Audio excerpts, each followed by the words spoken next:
Hello and welcome to Haj Academy. What's up guys? Hope you're doing well. Last few days से मेरी कोई video lecture upload नहीं हुई है because of the fact मैं कुछ माइनर चेंजेस ला रहा था अपनी लेक्चर्स में, ठीक है। And I have successfully incorporated those very changes, ठीक है। पिछले लेक्चर्स में हमें कुछ प्रॉब्लम आ रही थी, कार्डिक या और कोई प्रॉब्लम आ रही थी, तो I have sorted out those very problems. तो अब जो हम करने वाले हैं, रेगुलर लेक्चर सीरीज आपको आएगी, रेगुलर बेस पे आपको लेक्चर आएंगे, ठीक है। तो लास्ट टाइम मैंने क्या किया था, लास्ट टाइम हमने नेशनल इनकम की थी, उसके साथ साथ मैंने नेशनल इनकम पे आपको कुछ एमसीक्यू दिखाए थे, ठीक है। आज जो हम करने वाले हैं वो एक इंपॉर्टेंट टॉपिक है और एक टॉपिक है आपके सिलेबस के लिए, ठीक है। वो है साथ मॉनेटरी पॉलिसी भी आती है, लेकिन फिलहाल हम डिस्कस करने वाले हैं फिजिकल पॉलिसी। चाहे आप सब इंस्पेक्टर फाइनेंस की बात करेंगे, इंस्पेक्टर फाइनेंस की बात करेंगे, अकाउंट असिस्टेंट फाइनेंस की बात करेंगे, या किसी और सिविल सर्विस एग्जामिनेशन के लिए यह फिजिकल पॉलिसी बहुत इंपॉर्टेंट होती है, उसको समझना जरूरी होता है, ठीक है। बेगिन देखो, जब भी कोई कंट्री किसी इंपीरियलिज्म, ठीक है, या किसी कैपिटलिस्ट डेमोग्राफी से या किसी कैपिटलिस्ट रूलिंग से, ठीक है, फ्री होती है, तो जब वो इंडिपेंडेंट कंट्री स्टैंड होती है, एक क्रिएशन होती है एक इंडिपेंडेंट कंट्री की, एग्जिस्टेंस होती है इंडिपेंडेंट कंट्री की, ठीक है, तो उसके लिए सबसे पहला चैलेंज जो होता है वो होता है ग्रोथ और डेवलपमेंट का, ठीक है। कंट्री इंडिपेंडेंट होगी, जैसे हमारी इंडिया, ठीक है, ये भी तो कॉलोनिज्म के नीचे थी, ठीक है। तो जब कोई कंट्री फ्री होती है तो सबसे पहला जो उसका मोटिव होता है या सबसे पहले जो चैलेंज होते हैं उसके, उसमें सबसे पहला चैलेंज कौन सा होता है? बिग चैलेंज होता है, ठीक है। वो होता है ग्रोथ और डेवलपमेंट का। क्या होता है? ग्रोथ और डेवलपमेंट का, ठीक है। लेकिन ग्रोथ और डेवलपमेंट करने के लिए एक कंट्री के पास कुछ प्लान्स होने चाहिए, ठीक है, कुछ गोल्स होने चाहिए, ठीक है, जो फॉलो करके वो ये ग्रोथ और डेवलपमेंट अचीव कर सके, ठीक है। मतलब देखो, अगर मुझे ग्रोथ डेवलपमेंट करनी है, ठीक है, तो मुझे कुछ पॉलिसीज बनानी होंगी उसको अचीव करने के लिए, ठीक है। मुझे क्या करना होगा? कुछ पॉलिसीज बनानी होंगी उसको अचीव करने के लिए, ओके। एक कंट्री को ग्रोथ और डेवलपमेंट करनी है, ठीक है। अगर ग्रोथ और डेवलपमेंट करनी है उसके लिए मुझे कुछ पॉलिसीज बनानी होती हैं, सो दैट मैं उन गोल्स, उन डेवलपमेंट एंड ग्रोथ के गोल्स को फुलफिल कर सकूं, ठीक है। ऐसी एक सिचुएशन आई ग्रोथ और डेवलपमेंट में इंडिया की, ठीक है। तो इंडिया को बताया गया, इंडिया में जो भी स्टेक होल्डर्स थे, बोला गया कि बोलो कौन बनाएगा इंडिया के लिए पॉलिसी ग्रोथ और डेवलपमेंट के लिए। तो दो ऑर्गेनाइजेशन या दो पर्सन सामने आए, गवर्नमेंट आया सामने, ठीक है, उसके साथ साथ reserve bank of India, RBI, जिसको हम सेंट्रल बैंक कहते हैं, ठीक है, ये भी आया सामने। दो लोग सामने आए, उन दोनों ने कहा कि हम बनाएंगे पॉलिसी ग्रोथ और डेवलपमेंट अचीव करने के लिए, हम बनाएंगे पॉलिसी। कौन आया? गवर्नमेंट एक साइड से आया, दूसरी साइड से reserve bank of India, central bank of India, ठीक है, ये आया। तो जब गवर्नमेंट आया, गवर्नमेंट को बोला गया आपकी पॉलिसी को हम क्या बोलेंगे, ठीक है। तो गवर्नमेंट ने बोला मेरी पॉलिसी को आप बोलो फिजिकल पॉलिसी, फिजिकल पॉलिसी। मेरी पॉलिसी को आप बोलो फिजिकल पॉलिसी। जो मैं पॉलिसी इंप्लीमेंट करूंगा ये ग्रोथ और डेवलपमेंट करने के लिए, गोल्स अचीव करने के लिए, मेरी पॉलिसी को बोलो फिजिकल पॉलिसी। आरबीआई को कहा गया है, सेंट्रल बैंक को कहा गया तुम्हारी पॉलिसी को क्या बोलेंगे? उसने कहा मेरी पॉलिसी को बोलो आप मॉनेटरी पॉलिसी, ठीक है। उसने क्या कहा? मेरी पॉलिसी को आप बोलो मॉनेटरी पॉलिसी। काम क्या है? दोनों का सेम है, दोनों ग्रोथ और डेवलपमेंट, एग्रीगेट डिमांड राइज करने की कोशिश कर रहे हैं, ठीक है, इकोनॉमिक स्टेबलाइजेशन की कोशिश कर रहे हैं। दोनों का मोटिव सेम है, ग्रोथ और डेवलपमेंट का, ठीक है। लेकिन गवर्नमेंट अपने तरीके से करती है वो काम, और जो आरबीआई होता है सेंट्रल बैंक अपने तरीके से काम करता है, ठीक है। गवर्नमेंट जो पॉलिसी इंप्लीमेंट करता है उसको हम बोलते हैं फिजिकल पॉलिसी, ठीक है। और आरबीआई भी पॉलिसी अख्तियार करता है, इंप्लीमेंट करता है, उसकी पॉलिसी को हम बोलते हैं मॉनेटरी पॉलिसी। बस इतना समझ लो। सो आपसे कोई भी पूछ सकता है कि जो ये फिजिकल पॉलिसी है, फिजिकल पॉलिसी कौन इंप्लीमेंट करता है? गवर्नमेंट करता है या आरबीआई करता है? गवर्नमेंट करता है। कौन करता है? गवर्नमेंट। सो हमें देखना है कि फिजिकल पॉलिसी कौन सी चीज होती है, फिजिकल पॉलिसी कौन सी पॉलिसी होती है, इसमें गवर्नमेंट करता क्या है, ठीक है। कुछ नहीं है, ये एक गवर्नमेंट की पॉलिसी होती है जिसमें गवर्नमेंट अपने रेवेन्यू, यानी कि जिस जो भी पैसा आएगा गवर्नमेंट को, वो कहते हैं, इसको हम कहते हैं रेवेन्यू, ठीक है, या इनकम या रिसेप्ट, ठीक है। और जो ये खर्च करेगा, ठीक है, एक्सपेंडिचर, ठीक है, उसको हमें मैनेज करना है। मतलब क्या है, मेरा गवर्नमेंट के पास पैसा जो आएगा, जो इनकम आएगी, और जो ये स्पेंड करता है, ठीक है, जो इसका एक्सपेंडिचर होता है, ठीक है, उसके दरमियान हमें क्या करना है, हमें बैलेंस करने है, उसको मैनेज करना है। उस पॉलिसी को हम बोलते हैं physical policy. It's a policy used by the government to manage it is revenue, यानी इसका इनकम, ठीक है, एंड एक्सपेंडिचर, ठीक है, जो एक खर्च करेगा।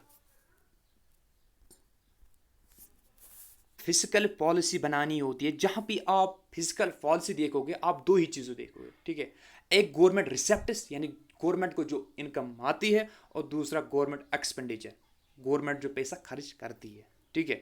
तो मतलब जब भी आप फिजिकल पॉलिसी देखोगे तो दो पहलू इसके होंगे, रिसेप्ट साइड यानी गवर्नमेंट को जो इनकम आती है, और गवर्नमेंट एक्सपेंडिचर, ठीक है, और बाद में गवर्नमेंट को स्पेंड करता है, ठीक है। ये दो पहलू होते हैं फिजिकल पॉलिसी को, यही मैनेज करना होता है, जो मैं बोल रहा था इधर कि रेवेन्यू और एक्सपेंडिचर मैनेज करना है, ठीक है। यही दो चीजें मैनेज करनी है गवर्नमेंट को, जितना मेरे पास पैसा आया, ठीक है, और जो मैं खर्च करना है, ठीक है, उसके लिए पॉलिसी बनानी होती है। जैसे हम फैमिली में बनाते हैं, हमारे पास इनकम आती है, फैमिली की इनकम आती है, हमारा जो अर्नर होता है या फैमिली का जो हेड होता है, उसको सोचना पड़ता है, पॉलिसी लगानी पड़ती है कि मैं क्या करूंगा, जो मेरे पास पैसा कितना आया और कितना मुझे खर्च करना है, किस सेक्टर में करना है, कहाँ कहाँ करना है, कौन सी चीज़ लानी है, वो भी अपने तरीके से छोटी मोटी पॉलिसी तो बनाता है। इस तरीके से अगर गवर्नमेंट के पास पैसा आया, ठीक है, जो इसका रिसेप्ट होता है, ये रेवेन्यू होता है, ठीक है, उसको अब यूज कैसे करना है, या जो इनकम आती है तो एक्सपेंडिचर हमें कैसा करना है, ठीक है, किस किस किस सेक्टर में करना है, किस तरीके से करना है, ठीक है। तो ये पॉलिसी अगर हम बनाएंगे ना, रिसेप्ट यानी रेवेन्यू और एक्सपेंडिचर की, उसको हम बोलते हैं फिजिकल पॉलिसी, बाकी कुछ नहीं है।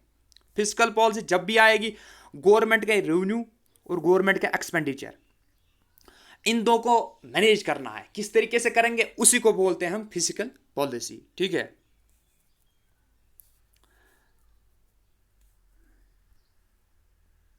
होते हैं, रिसेप्ट्स मींस जो इनकम आती है, ये दो तरीके से इनकम आ सकती है। इस तरीके से जो खर्च करता है, एक्सपेंडिचर होता है गवर्नमेंट का, ये भी दो तरीके का हो सकता है, ठीक है। इनकम जो रिसेप्ट्स आते हैं गवर्नमेंट के, दो तरीके के हो सकते हैं, और जो एक्सपेंडिचर वो भी दो तरीके के हो सकते हैं। देखो, रिसेप्ट्स हो सकते हैं रेवेन्यू रिसेप्ट्स और कैपिटल रिसेप्ट्स, ठीक है। इस तरीके से एक्सपेंडिचर हो सकता है रेवेन्यू एक्सपेंडिचर, कैपिटल एक्सपेंडिचर। कुछ नहीं मैं बोल रहा, जो गवर्नमेंट के पास पैसा आया, ठीक है, रिसेप्ट जिसको हम बोलते हैं, वो दो तरीके के हो सकते हैं, टू टाइप्स, ठीक है। एक रेवेन्यू रिसेप्ट और दूसरा कैपिटल रिसेप्ट। इसी तरह से गवर्नमेंट जो स्पेंड करता है, उसकी स्पेंडिंग दो तरीके से हो सकती है, जिस तरीके से यहां से, ठीक है, देखो कैसे, रेवेन्यू एक्सपेंडिचर, कैपिटल एक्सपेंडिचर, ठीक है, revenue receipt, capital receipt, revenue expenditure, capital expenditure, ठीक है। होती है कैपिटल रिसेप्ट, कौन की चीज होती है। इस तरीके से अगर एक्सपेंडिचर होता है तो रेवेन्यू एक्सपेंडिचर कौन सी चीज होती है, कैपिटल एक्सपेंडिचर कौन सी चीज। इधर की तरफ फुल कंसंट्रेशन रखो, मैं बताता हूं आपको। देखो, रेवेन्यू रिसेप्ट्स, ये ऐसी इनकम होती है, ये ऐसी इनकम होती है जो एक गवर्नमेंट को रेगुलर बेस पे आती है, रिकरिंग होती है, बार बार आती है, ठीक है। ऐसे रिसेप्ट्स, ऐसी इनकम, रेवेन्यू रिसेप्ट्स ऐसे रिसेप्ट्स होते हैं या ऐसी इनकम होती है जो गवर्नमेंट को बार बार आती है, ठीक है, टाइमली आती है, ठीक है। टाइम टू टाइम एक गवर्नमेंट को अगर जो इनकम आती है उसको हम कहते हैं रेवेन्यू रिसेप्ट, ठीक है, रेवेन्यू रिसेप्ट। इससे क्या होता है, फॉर एग्जाम्पल मैं आपको बोलता, इससे क्या होता है, इससे गवर्नमेंट पे ना तो लायबिलिटी क्रिएट होती है, ठीक है, ना उसके एसेट्स कम होते हैं। नहीं है ना समझ, मैं बोल रहा हूं आपको, देखो एग्जांपल से समझा रहा हूं आपको। फॉर एग्जाम्पल रेवेन्यू रिसेप्ट एक हमारे पास होता है टैक्स। टैक्स की बात आप समझ लो, ठीक है। टैक्स गवर्नमेंट के पास बार बार आता है ना, हमें बार बार इनकम टैक्स भरना पड़ता है ना, या कोई और डायरेक्ट इनडायरेक्ट टैक्स, मतलब टैक्स बार बार गवर्नमेंट को एक रेवेन्यू आता है, हम भरते हैं और गवर्नमेंट के पास जाता है, मतलब गवर्नमेंट के लिए रेवेन्यू है, लेकिन ये बार बार गवर्नमेंट को आता है, ठीक है। ये ऐसा नहीं कि हमारे पास हमने लाइफ में एक बार टैक्स भरा तो फिर हम नहीं भरेंगे, एनुअल बेस पे हमें भरना पड़ता है, हर साल भरना पड़ता है। तो ये टैक्स गवर्नमेंट को ये रेवेन्यू हर साल आएगा, ठीक है, इसको कहते हैं हम रेवेन्यू रिसेप्ट।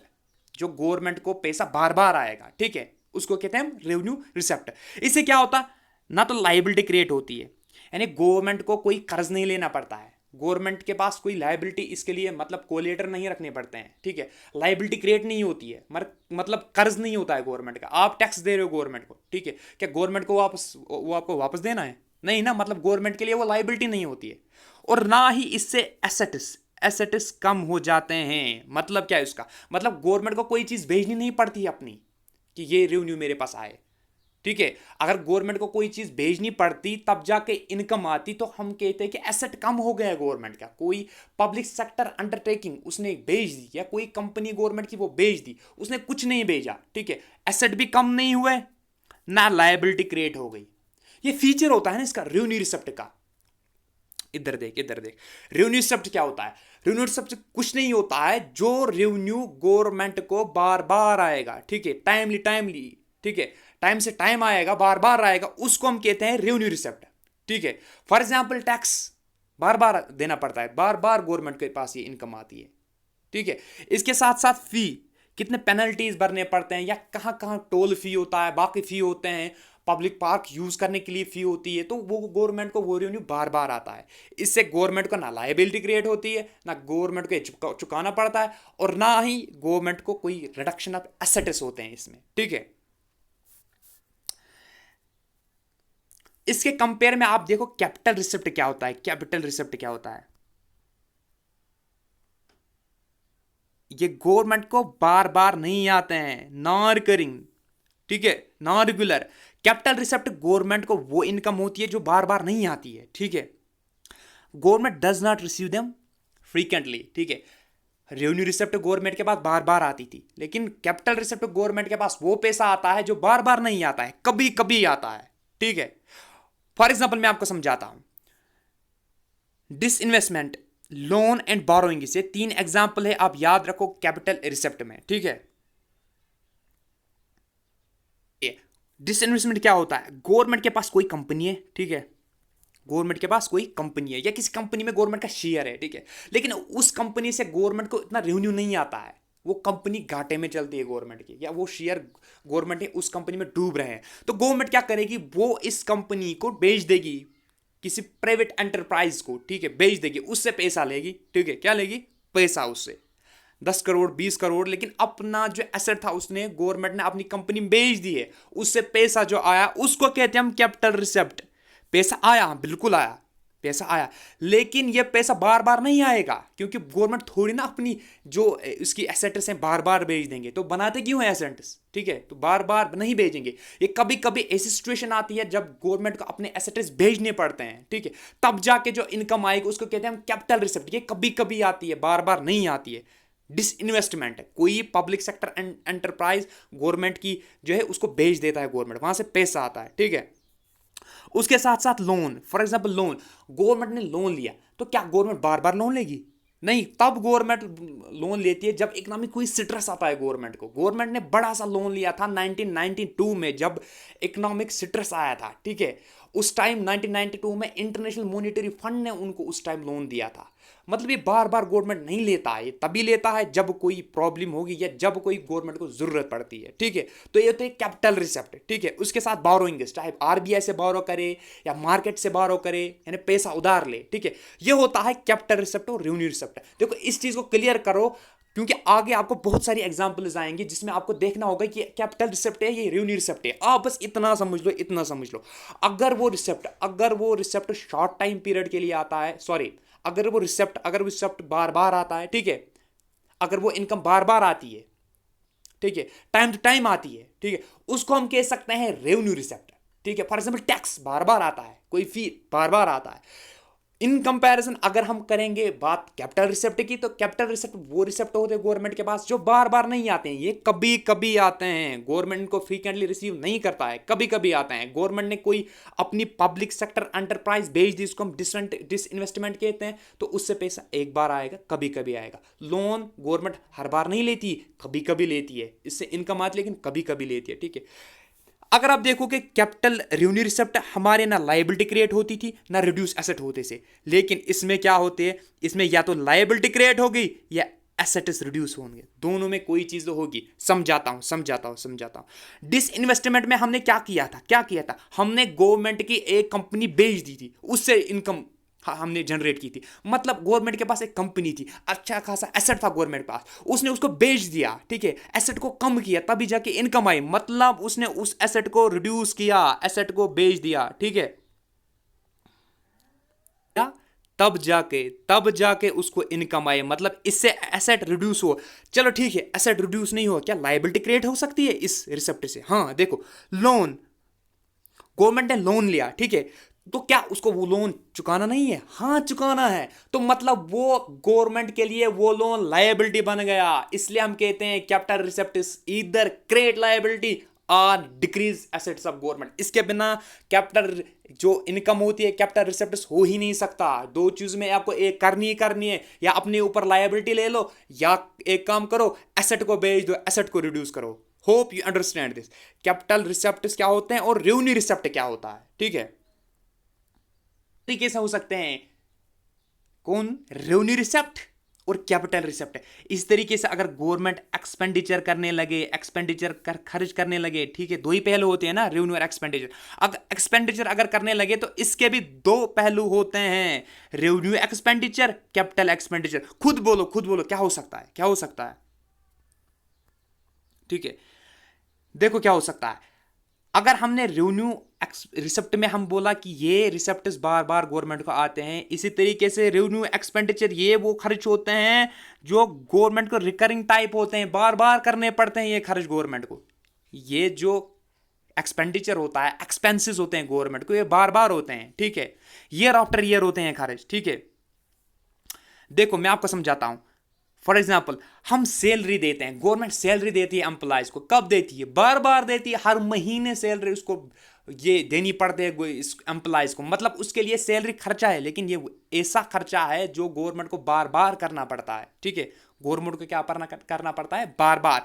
ये वैसे एक्सपेंडिचर होते हैं। रेवेन्यू एक्सपेंडिचर वो खर्चा होता है जो गवर्नमेंट को बार बार करना पड़ता है, जैसे रेवेन्यू रिसेप्ट्स वो इनकम होती थी जो गवर्नमेंट को बार बार आती थी। इस तरीके से रेवेन्यू एक्सपेंडिचर वो एक्सपेंडिचर होता है जो गवर्नमेंट को बार बार करना पड़ता है। सैलरीज देने पड़ते हैं, बार बार देनी पड़ते हैं। इसी के तरीके से, ठीक है, सब्सिडीज, गवर्नमेंट सब्सिडीज दे रही है, फार्मर्स को दे रही है, डिसेबल्ड पर्सन को दे रही है, ओल्ड एज, ठीक है, बहुत सारी सब्सिडीज देनी पड़ती है, ठीक है, लेकिन बार बार देने पड़ते हैं। Grants in aid of states, ठीक है, स्टेट्स को क्या देने पड़ता है? हमें स्टेट्स को देना पड़ता है ग्रांट्स, ठीक है, पैसा देना पड़ता है, सो दैट स्टेट्स अपने जो हैं, अपनी जो फाइनेंशियल जो उसका सिट्रस है या जो फाइनेंशियल उसकी नीड है मनी की, वो फुलफिल हो सके। तो हमें गवर्नमेंट को स्टेट गवर्नमेंट को बार बार पैसे देने पड़ते हैं, हर साल देने पड़ते हैं, ठीक है। या हम बात करेंगे डिफेंस के लिए, कितना गवर्नमेंट ऑफ इंडिया कितना डिफेंस पे खर्चा करती है, बहुत सा, ठीक है, लेकिन नए नए इक्विपमेंट्स, चॉपर्स लाते हैं, नए नए इक्विपमेंट्स लाते हैं, किसके लिए? डिफेंस के लिए, लेकिन ये बार बार खर्चा होता है, ठीक है। कल को कोई नया डिफेंस इक्विपमेंट रशिया से, फ्रांस से लेना पड़े तो वो खर्चा करना है गवर्नमेंट को, ठीक है। इसका मतलब ये खर्चे वैसे होते हैं जो गवर्नमेंट को बार बार करने पड़ते हैं। लेकिन इन खर्चों से क्या होता है? एसेट लायबिलिटी स्टेटस फर्क नहीं पड़ता, ना लायबिलिटी क्रिएट होती है ना एसेट्स कम होते हैं। आपने, गवर्नमेंट ने किसी चीज़ को, फॉर एग्जाम्पल किसी एम्प्लॉय को सैलरी दे दी, ठीक है, किसी एम्प्लॉय को सैलरी दे दी, ओके, तो क्या वो सैलरी देने से गवर्नमेंट का कोई एसेट क्रिएट होगा? नहीं। कोई बिल्डिंग बनेगी? नहीं। क्या गवर्नमेंट की लायबिलिटी इससे क्रिएट होगी? नहीं। लायबिलिटी तब होती है जब हम किसी को हम उधार जो देना पड़ेगा उससे लायबिलिटी क्रिएट होती है, लेकिन सैलरी से ना तो लायबिलिटी क्रिएट होती है ना एसेट्स कम होते हैं। मतलब एसेट लायबिलिटी स्टेटस पर कोई इंपैक्ट नहीं पड़ता। ये याद रखना किधर क्या होता है एसेट लायबिलिटी को, ठीक है। उसके साथ साथ देखो आप, उसके साथ होता है कैपिटल एक्सपेंडिचर। जैसे हमारे पास था रेवेन्यू एक्सपेंडिचर, ऐसा एक्सपेंडिचर जो बार बार गवर्नमेंट को करना पड़ता है। इस तरीके से होता है कैपिटल एक्सपेंडिचर, वो एक्सपेंडिचर जो नॉन रिकरिंग टाइप होता है, गवर्नमेंट को बार बार नहीं करना पड़ता है, एक बार दो बार, मतलब फ्यू टाइम्स को करना पड़ता है, ठीक है, कभी कभी करना पड़ता है, बार बार नहीं करना पड़ता है, वो होता है कैपिटल एक्सपेंडिचर, ठीक है। फॉर एग्जाम्पल मैं आपको बोलूंगा, रिपेमेंट ऑफ लोन, गवर्नमेंट ने कहीं से लोन लिया था, ठीक है, तो गवर्नमेंट अगर लोन लेता है तो लोन को वापस भी करना है। जब गवर्नमेंट ने वो लोन किसी को वापस किया, ठीक है, क्या ये बार बार करेगा? अरे मैंने आपसे 10,000 लिए हैं, मैंने आपको 10,000 वापस दिए हैं, तो क्या मैं फिर से आपको 10,000 दूंगा? नहीं, ये लोन रिपेमेंट एक ही बार होता है, ठीक है। लोन चुकता हुआ तो आप फ्री हो गए। मतलब लोन पेमेंट जो होता है ये होता है कैपिटल एक्सपेंडिचर, लोन एक ही बार आपको देना पड़ता है। या इससे बेहतर एग्जांपल है एक्सपेंसेस ऑन डेवलपमेंट प्रोजेक्ट्स, ठीक है। आपको कोई प्रोजेक्ट बनाना पड़ता है, कोई इरिगेशन प्रोजेक्ट बनाना था, डैम्स बनाने पड़ते हैं, कोई रोड बनाना पड़ता है, हाईवे बनाने पड़ते हैं, ठीक है, एयरपोर्ट्स या वाटर पोर्ट्स, कोई भी इंफ्रास्ट्रक्चर जहां पर आपको कोई प्रोजेक्ट बनाना पड़ता है, क्या आपको फिर से बनाना पड़ेगा?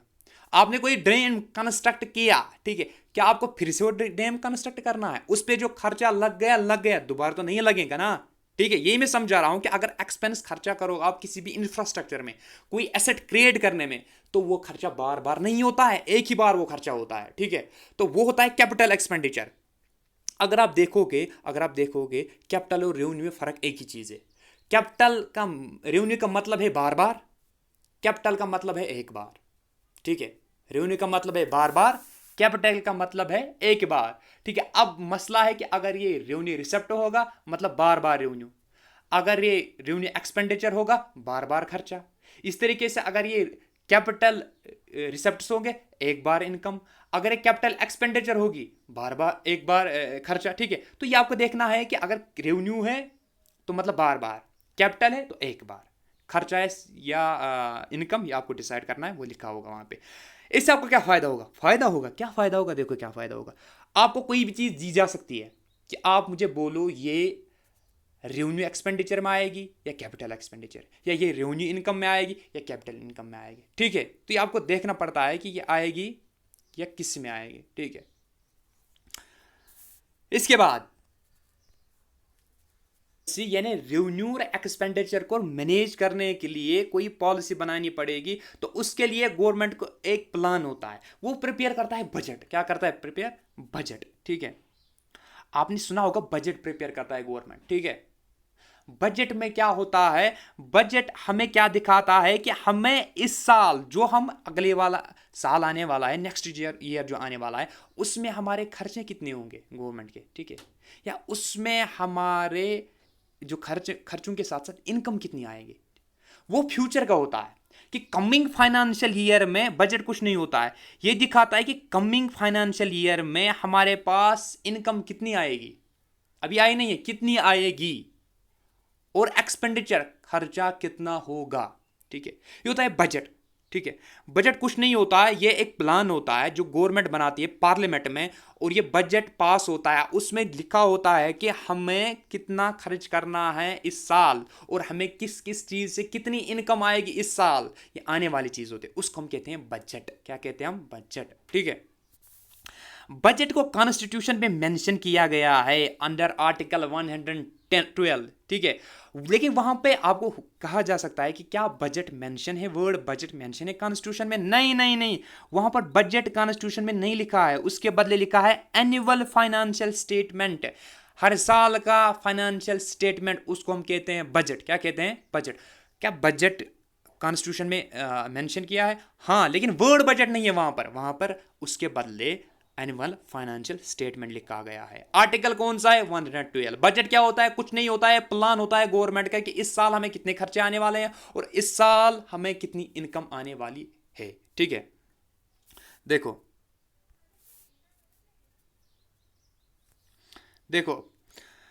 अब क्या हो गया कि बजट के डिफरेंट टाइप्स हैं। मैंने कहा कि गवर्नमेंट को बजट टू एक्सपेक्टेड मेरी इनकम कितनी आएगी और एक्सपेक्टेड मेरा खर्चा कितना होगा, ठीक है। अब गवर्नमेंट को देखो, आप गवर्नमेंट को बजट डिफरेंट टाइप्स के मिलते हैं, देखो क्या, पहला बजट होता है बैलेंस्ड बजट, ठीक है। क्या होता है? Balanced budget. इसमें क्या होता है? जो बजटेड रिसेप्ट्स, मतलब जो गवर्नमेंट ने देखा होता है कि मुझे कितनी इनकम आएगी, अगर वो इक्वल टू होगी बजटेड एक्सपेंडिचर, यानी मैंने जो देखा है कि मुझे कितनी इनकम आएगी वो उसके इक्वल होगी कि मुझे कितने खर्चे होंगे, खर्चे कितने होंगे, that will be equal to कि इनकम कितनी आएगी, यानी budgeted receipts will be equal to budgeted expenditure, उसको हम कहते हैं बैलेंस बजट, ठीक है। ना इनकम ज्यादा होगी ना खर्चे ज्यादा कम होंगे, बराबर, ठीक है। उसको हम कहते हैं बैलेंस्ड बजट, जिसमें बजटेड रिसेप्ट जो इनकम आएगी और बजट एक्सपेंडिचर जो खर्चे होंगे वो बराबर के हैं, ठीक है, उसको हम कहते हैं बैलेंस्ड बजट। ये तब हम इख्तियार करते हैं बैलेंस्ड बजट जब एक कंट्री में फुल एम्प्लॉयमेंट होगा, जब आपको लगे कि एक कंट्री में हर कोई एम्प्लॉय है, हर किसी के पास एम्प्लॉयमेंट है, तब हम एक अप्रोच लगाते हैं बैलेंस्ड बजट का। जितने हमें इनकम आती है उतना हम खर्च करते हैं, ठीक है। दूसरा होता है deficit budget, important deficit budget. इसमें क्या होता है, जो गवर्नमेंट के पास बजट रिसिप्ट्स आती है, गवर्नमेंट के पास जो इनकम आती है वो लेस होती है, कम होती है जितना वो खर्च करता है। मतलब खर्चे ज्यादा होते हैं और इनकम कम आती है, उसको कहते हैं हम डेफिसिट बजट। यानी हमारे पास रेवेन्यू कम है अभी, ठीक है, कम है हमारे पास रेवेन्यू अभी, तो उसको हम कहते हैं डेफिसिट बजट। क्या कहते हैं हम? डेफिसिट बजट, जिसमें रिसेप्ट्स रेवेन्यू कम होगा एक्सपेंडिचर से, ठीक है। ये हम कब करते हैं? जब एक इकोनॉमी डिप्रेशन चल रहा हो, ठीक है, जब इकोनॉमी में ग्रोथ नहीं हो रही हो, ठीक है, जब जिस तरीके से अभी हो रही है कोविड-19 में इकोनॉमिक डिप्रेशन चल रहा है, अभी उतनी ग्रोथ नहीं हो रही है, ठीक है। तो अभी क्या करना है, गवर्नमेंट क्या कर रही है, गवर्नमेंट फिर एक्सपेंडिचर ज्यादा करती है। क्या करती है? खर्चे ज्यादा करती है। खर्चे इसलिए ज्यादा करती है कि वो एक डिमांड, एग्रीगेट डिमांड इकोनॉमी में राइज करना चाहती है, इन्वेस्ट करना चाहती है, डिफरेंट सेक्टर्स में इन्वेस्ट करना चाहती है, सो दैट एक डिमांड जो इकोनॉमिक स्लो ग्रोथ होगी उसको अप करने के लिए। मतलब एक्सपेंडिचर तभी ज्यादा हो सकता है रिसेप्ट के साथ जब डिप्रेशन में आएगी इकोनॉमी। जब डिप्रेशन में आएगी तो ये स्टेप हमें तभी उठाना पड़ता है, कि एक्सपेंडिचर हमें ज्यादा करना पड़ता है खर्च रिसेप्ट से, कि जब एक स्टेट ऑफ डिप्रेशन आ जाए, इकोनॉमी को उठाना पड़े, ठीक है। तीसरा, सरप्लस बजट में क्या होता है, रिसेप्ट ज्यादा होता है, ठीक है, गवर्नमेंट के पास रेवेन्यू ज्यादा आता है लेकिन एक्सपेंडिचर कम हो, ठीक है, खर्च कम करता है गवर्नमेंट लेकिन रेवेन्यू ज्यादा आता है, उसको कहते हैं सरप्लस, यानी रेवेन्यू ज्यादा आ गया, ठीक है, सरप्लस बजट। ये कब आता है? जब एक इकोनॉमी में आपकी इन्फ्लेशन हो, लोगों के पास पैसा ज्यादा हो, ठीक है, तो एक चीज को मांगने के लिए एक 10 रुपए देगा, दूसरे के पास 20 रुपए होंगे, मतलब प्राइसेस बढ़ेंगे, ठीक है। इसलिए अगर एक इकोनॉमी में इन्फ्लेशन होगी, उस इन्फ्लेशन के टाइम हमें क्या करना पड़ता है, हमें रिसेप्ट ज्यादा करने पड़ते हैं, हमें रेवेन्यू ज्यादा कलेक्ट करना पड़ता है और खर्च कम करना पड़ता है। क्योंकि जब हम रेवेन्यू ज्यादा कलेक्ट करेंगे, हम टैक्स ज्यादा लगाएंगे, दूसरे तरीके से लोगों से पैसा वापस लेंगे, तो मार्केट में पैसा कम आएगा। जब पैसा कम आएगा तो ऑटोमेटिकली इन्फ्लेशन कम होगी, कि गवर्नमेंट, क्योंकि लोगों के पास बहुत सारा पैसा है, उस पैसे को कम करना है। तो आप कैसे करोगे पैसों को कम लोगों के पास? आपको क्या करना है, आपको रिसेप्ट ज्यादा लेने हैं, यानी लोगों से पैसा ज्यादा लेना है। कैसे लोगे? आप टैक्स ज्यादा लगाओगे, फीस ज्यादा लगाओगे, दूसरे जो ऑपरेशन हैं उनसे पैसों को पंप करोगे, किधर से? इकोनॉमी से पंप करोगे आउट, ठीक है। ये होता है कि कब बैलेंस्ड बजट अप्रोच चलता है, कब डेफिसिट बजट अप्रोच चलता है, कब सरप्लस बजट अप्रोच चलता है, ठीक है। अब हमें लास्ट जो करना है वो है फिजिकल डेफिसिट। इंपॉर्टेंट टॉपिक है फिजिकल डेफिसिट, ठीक है। अगर आपने रेवेन्यू और एक्सपेंडिचर समझाना तो फिजिकल डेफिसिट ये कुछ चीज़ नहीं है, ठीक है। जिस तरीके से बजट डेफिसिट था, इस तरीके से फिजिकल डेफिसिट है। देखो क्या होता है, ये ऐसी कंडीशन होती है जहां पर गवर्नमेंट का एक्सपेंडिचर ज्यादा होता है रिसेप्ट से, यानी गवर्नमेंट खर्च ज्यादा करता है और इनकम कम आती है, उसको हम कहते हैं फिजिकल डेफिसिट। यहां पर देखो, हमने बजट डेफिसिट क्या बोला था, हमें बोला था कि बजटेड एक्सपेंडिचर, गवर्नमेंट का एक्सपेंडिचर ज्यादा होता है और रिसेप्ट्स कम आते हैं। इसी तरीके से फिजिकल डेफिसिट में क्या होता है, गवर्नमेंट खर्च ज्यादा करता है, ठीक है, लेकिन उसके पास जो इनकम आती है वो बहुत कम होती है, ठीक है, उसको हम कहते हैं फिजिकल डेफिसिट। डेफिसिट का मतलब होता है रेवेन्यू कम आ गया, मतलब आपने खर्च ज्यादा किए हैं, ठीक है।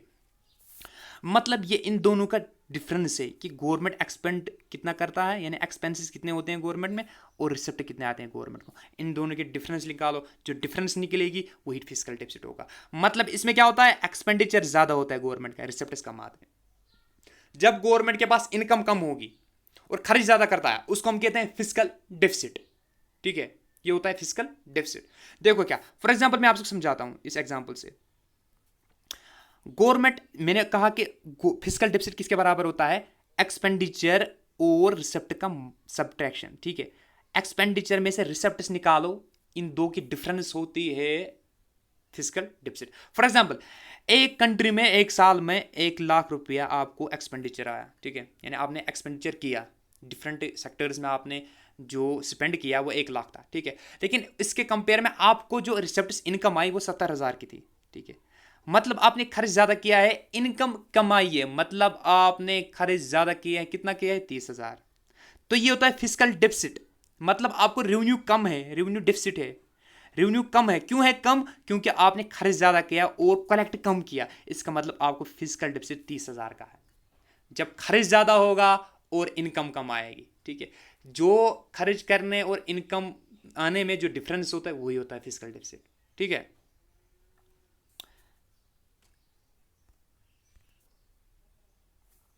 यहाँ पर मैं आपको एक इंपॉर्टेंट चीज़ मेंशन करना चाहता हूँ कि फिस्कल डिफिसिट की एक इंपॉर्टेंट फार्मूला है। ये फार्मूला आपको ज़रूरी याद रखनी है क्योंकि ये फार्मूला डायरेक्टली आ सकती है। देखो, फिस्कल डिफिसिट किसके बराबर होता है? Budget deficit. बजट डिफिसिट मतलब वो डिफिसिट जो हमें पहले ही पता था कि फ्यूचर में होने वाला है, अगले साल ये होने वाला है। हमें पता था कि अगले साल जो हमने प्लान बनाया उस प्लान में क्या था, उस प्लान में हमने एक्सपेंडिचर ज़्यादा किया है, ठीक है। उस प्लान में एक्सपेंडिचर ज़्यादा होगा और इनकम कम आएगी। आपको पहले ही पता है कि वो बजट में ही डिफिसिट था, पहले ही आपको पता है कि हमें पहले बजट में ही रेवेन्यू कम आ रहा है, ठीक है। उसके बाद जो बजट में जितना डिफिसिट होगा, फॉर एग्जांपल आपको पता है कि अगले साल मुझे 70 लाख की जो इनकम आएगी, लेकिन एक्सपेंडिचर 1 करोड़ का होगा, ठीक है। मतलब आपको वहीं पे पता है कि 30 लाख मेरे कम हो रहे हैं, मुझे इनकी ज़रूरत पड़ेगी, मतलब बजट डिफिसिट है अगले साल 30 लाख। आपको पहले से पता है, वो होता है बजट डिफिसिट, ठीक है। Fiscal deficit is equal to budget deficit plus market borrowings. फिर आपको मार्केट से कुछ पैसा लेना पड़ रहा है, ठीक है। आपको मार्केट से कुछ मनी लेनी पड़ती है, लोगों से कुछ पैसा लेना पड़ता है। इसलिए लेना पड़ता है कि आपको जो डेफिसिट है ना उसको फुलफिल करने के लिए, सो दैट वो इक्वल टू या उससे ज़्यादा है, ठीक है। और बाकी लायबिलिटीज, आपने कहीं से लोन लिया, आरबीआई से लिया, डिफरेंट एजेंसी से, डिफरेंट कॉर्पोरेशन से आपने लोन लिया, तो इसका मतलब यही है कि अगर आपको फिजिकल डिफिसिट देखना है, आपको देखना है पहले बजट में कितना डिफिसिट था, ठीक है। प्लस करना है आपको आपने मार्केट से कितना पैसा लिया, ठीक है, उतना ही तो डिफिसिट होगा ना। प्लस करना है आपको अगर और कोई लायबिलिटी आपने लोन लिया है किसी से, ठीक है, किसी ऑर्गेनाइजेशन लोन लिया, फॉरेन से किसी से लोन लिया, मतलब वो होती है अदर लायबिलिटी। इन सारों को ऐड करना है जो भी है, तो आपको फिजिकल डिफिसिट आएगा, फिजिकल डिफिसिट आएगा, ओके।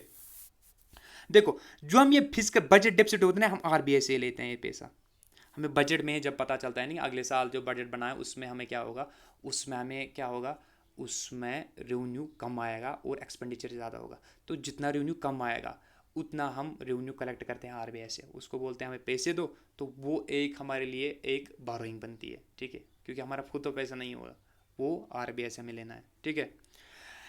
इसका मतलब फिजिकल डिफिसिट क्या दिखाता है हमें, ये दिखाता है burrowing in by government in a year. एक गवर्नमेंट एक साल में कितना बोरो करती है, क्योंकि ये भी बोरोएंगे आरबीआई से, ये भी बोरोएंगे, ये भी बोरोएंगे, तीनों बोरोएंगे होते हैं, क्योंकि उसको देखो मैं आपको समझाता हूं। फॉर एग्जाम्पल 30,000, 30,000 हमारा फिजिकल डिफिसिट था, ठीक है। 30,000 हमारा फिजिकल डिफिसिट था, मतलब 30,000 हमें रेवेन्यू कम थे, रेवेन्यू कम आया था और एक्सपेंडिचर ज़्यादा हुआ था, मतलब 30,000 हमें रेवेन्यू अब कलेक्ट करने, कहाँ से करेंगे हम? देखो, हम आरबीआई को बोलेंगे 10,000 दे दो, मार्केट से 10,000 लेंगे और बाकी लोन डिफरेंट लाइबिलिटीज 10,000, आगने 30,000 बराबर। मतलब ये 30,000 हमने क्या लिए हैं, लोन लिए हैं, लोन लिए हैं, मतलब ये बोरो किया है हमने। यही मैं बोल रहा था कि फिजिकल डिफिसिट हमें दिखा रहा है कि एक गवर्नमेंट ने कितना बोरो किया है एक साल में, एक गवर्नमेंट में कितना बोरो किया है एक साल में। इसलिए ये क्या होता है, ये डिफिसिट जो होता है इसको क्लियर करना होता है कि 30,000 अगर मेरा डिफिसिट है तो वो भरना होता है, जिसको हम डिफिसिट फाइनेंसिंग बोलते हैं, जो हम अब बढ़ेंगे, ठीक है।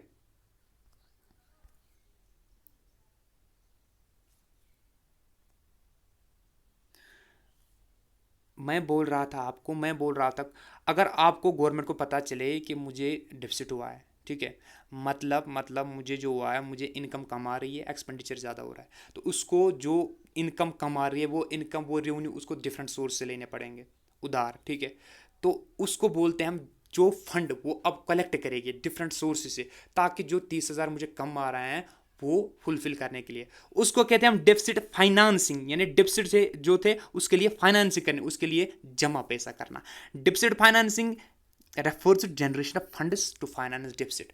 जनरेट करना, आप रेवेन्यू फंड्स करना जनरेट, जो हमें कम था पैसा, रेवेन्यू जो कम आया था, एक्सपेंडिचर ज़्यादा हुआ था, वो फ़र्क जो है, वो डिफरेंस जो है, उसको फुलफिल करने के लिए हमें एक मार्केट या किसी और चीज़ से पैसा लेना पड़ता है। ठीक है, हम कैसे पैसे लेंगे?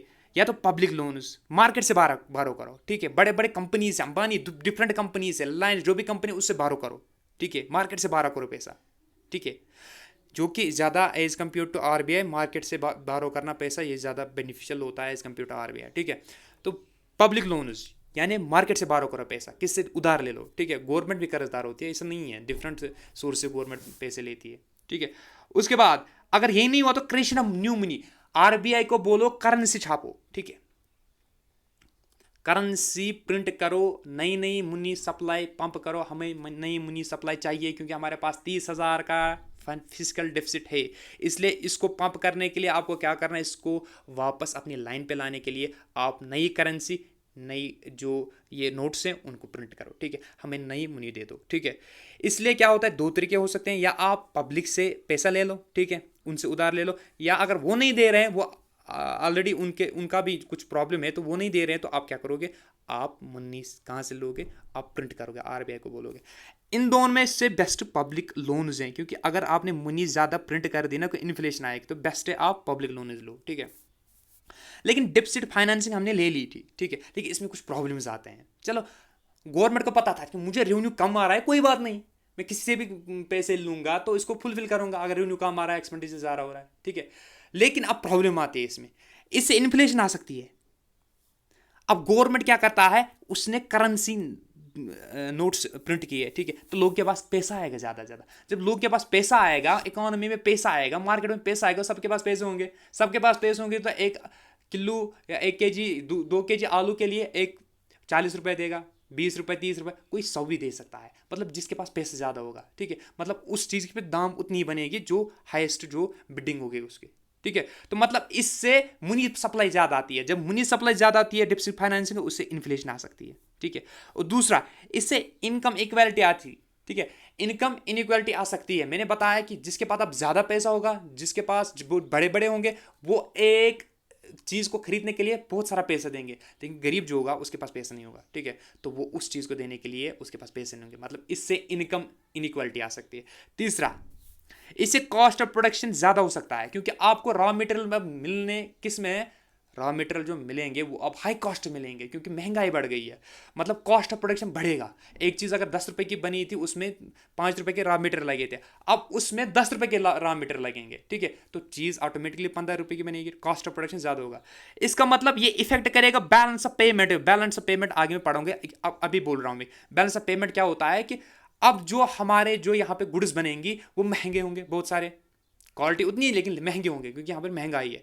तो जब हम एक्सपोर्ट करेंगे वो चीज़ें, तो वो दूसरे मार्केट में अनकम्पिटिटिव होंगे, क्योंकि वही चीज़ चाइना दूसरी की मिल रही है, दूसरे मार्केट में मिल रही है 10 रुपये की, हमारी वो बन गई है 15 रुपये की, हम एक्सपोर्ट कर रहे हैं उसको 15 रुपये में। तो कौन सी चीज़ हमारे लिए, मतलब इकोनॉमिक जो पर्सपेक्टिव से कौन सी चीज़ ली जा सकती है? एक चाइना की जो 10 रुपये की हो, मतलब हमने खुद की चीज़ अनकम्पिटिटिव बनाई, इसलिए अनकम्पिटिटिव बनाई क्योंकि हमने उसमें क्या किया, हमने उसमें महंगाई डाली। ठीक है, लेकिन ये क्या है, कहते हैं जो ये क्या बोलते हैं इसको, deficit financing is a necessary, like हम कहते हैं कि transpiration is a necessary. Transpiration loss होता है प्लांट्स को वाटर, लेकिन करना ज़रूरी है। इस तरीके से अगर हमें लॉस होता है या कोई प्रॉब्लम होती है, डिपसिट फाइनेंसिंग करनी ज़रूरी है, क्योंकि रेवेन्यू कम है हमारे पास। अब क्या होता है, लेकिन जब हमने डिपसिट फाइनेंसिंग की, मतलब हमने 30,000 फॉर एग्जांपल 30K, हमने 30,000 ले लिए। ठीक है, अब ये बेहतर, ये 30,000 कैपिटल एक्सपेंडिचर में लगाओ। ये इन 30,000 से क्या करो, कोई नई एसेट्स क्रिएट करो, कोई नई इंडस्ट्रीज खड़ी करो। ठीक है, मतलब ये आप ऐसे मतलब लगाओ कि आप रेवेन्यू एक्सपेंडिचर करोगे, लोगों की सैलरी देना शुरू करोगे, कुछ और देना तो आप इस विशियस साइकिल में फंस जाओगे। आपको क्या करना है, जो अब डिफिसिट फाइनेंस से पैसा आया, आप उसको कैपिटल एक्सपेंडिचर में लगाओ। ठीक है, एसेट्स क्रिएट करो। ठीक है, जब आप एसेट्स क्रिएट करो कि जीडीपी अप होगा, जब जीडीपी अप होगा तो खुद ही जो डिफिसिट था वो खत्म हो जाएगा। मतलब मेरा मतलब कहने का यही है कि जब भी आपको डिफिसिट फाइनेंस से फंड मिलेगा, उसको कैपिटल एक्सपेंडिचर में लगाओ, एसेट्स क्रिएट करो, ना कि उसको रेवेन्यू एक्सपेंडिचर में लगाओ। ठीक है, तो ये था आज का लेक्चर। होप आपको सब समझ आया होगा। तो अगर आपको इस लेक्चर की पीडीएफ चाहिए या जो भी हमने लेक्चर ऑलरेडी किए हैं, तो आप मेरे इंस्टाग्राम हैंडल पे जा सकते हो। मेरा इंस्टाग्राम आईडी है जावेद हमीद, JAVEDHAMID 479। वहाँ पर आप मुझे बोल सकते हो, मैं आपको ये पीडीएफ इसकी प्रोवाइड करूँगा। तो मिलते हैं हम नेक्स्ट लेक्चर में। Till then, good bye.